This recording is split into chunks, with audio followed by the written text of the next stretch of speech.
આગામી દિવસોમાં તહેવારોને ધ્યાનમાં રાખીને અમદાવાદ મ્યુનિસિપલ કોર્પોરેશનની ફૂડ એન્ડ ડ્રગ્સ વિભાગની ટીમ ફરી એકવાર એક્શન મોડમાં જોવા મળી છે.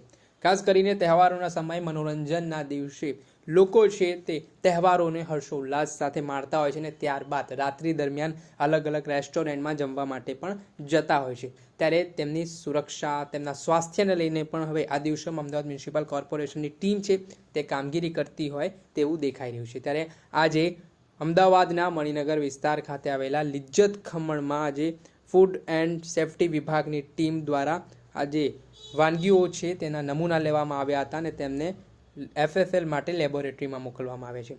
ઘણા બધા કિસ્સાઓ સામે આવતા હોય છે. કેટલાક રેસ્ટોરન્ટમાં ગંદકી જોવા મળતી હોય છે, કેટલાક રેસ્ટોરન્ટમાં વીછી હોય, ઉંદર હોય, તેમજ અલગ અલગ પ્રકારની વસ્તુઓ છે તે વાનગીઓમાંથી નીકળવાની કમ્પ્લેનો પણ અમદાવાદ મ્યુનિસિપલ કોર્પોરેશનના ફૂડ એન્ડ સેફ્ટી વિભાગની ટીમને મળતી હોય છે. પરંતુ આ તમામ સંદર્ભમાં લોકોના સ્વાસ્થ્ય સાથે છેડા ના થાય ને આ પ્રકારની રેસ્ટોરન્ટ જે પોતે ગંદકી મચાવતી હોય, બેદરકારી દાખવતી હોય, તેમની સામે દંડનીય કાર્યવાહી થાય તે માટે અમદાવાદ મ્યુનિસિપલ કોર્પોરેશનની ફૂડ સેફ્ટી વિભાગની ટીમ છે ત્યાં તહેવારોને ધ્યાનમાં રાખીને અલગ અલગ વિસ્તારોમાં ચેકિંગ કરી રહી છે અને આ જ પ્રકારનું ચેકિંગ છે તે અમદાવાદના ફૂડ વિભાગની ટીમ દ્વારા આજે મણિનગર વિસ્તારમાં અલગ અલગ રેસ્ટોરન્ટમાં કરવામાં આવ્યું હતું. ત્યારે લિજ્જત ખમણ જે ખૂબ જ પ્રખ્યાત માનવામાં આવે છે તે વિસ્તારમાં ત્યાં પણ ચેકિંગ હાથ ધરવામાં આવી હતી. જે ચેકિંગમાં તે વાનગીઓના નમૂના લેવામાં આવ્યા છે અને તેને રિપોર્ટ માટે હવે મોકલી આપવામાં આવે છે.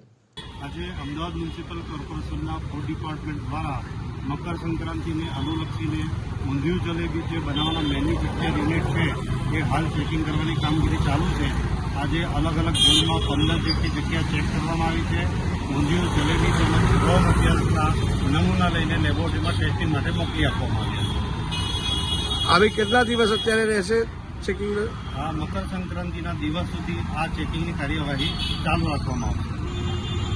પરંતુ અહીંયા સવાલ એ ઉઠી રહ્યો છે કે અમદાવાદ મ્યુનિસિપલ કોર્પોરેશન જે એક તરફ અત્યાધુનિક જે ટેકનોલોજીની વાતો કરે છે પરંતુ આ રિપોર્ટો આવવામાં ઘણો સમય પણ વીતી જતો હોય છે. કેટલાક કિસ્સાઓમાં તો એવું પણ બનતું હોય છે કે રિપોર્ટ છે તે તહેવારો પતી ગયા હોય ત્યારબાદ આવતું હોય છે અને ત્યારબાદ ખબર પડે છે કે આ જે નમૂના લેવામાં આવ્યા છે તે ફેલ ગયા છે કે પછી અલગ અલગ પ્રકારની વાતો સામે આવતી હોય છે. પરંતુ આમાં પણ અમદાવાદ મ્યુનિસિપલ કોર્પોરેશનને ખૂબ જ ગંભીરતાથી વિચારવાની જરૂરિયાત છે.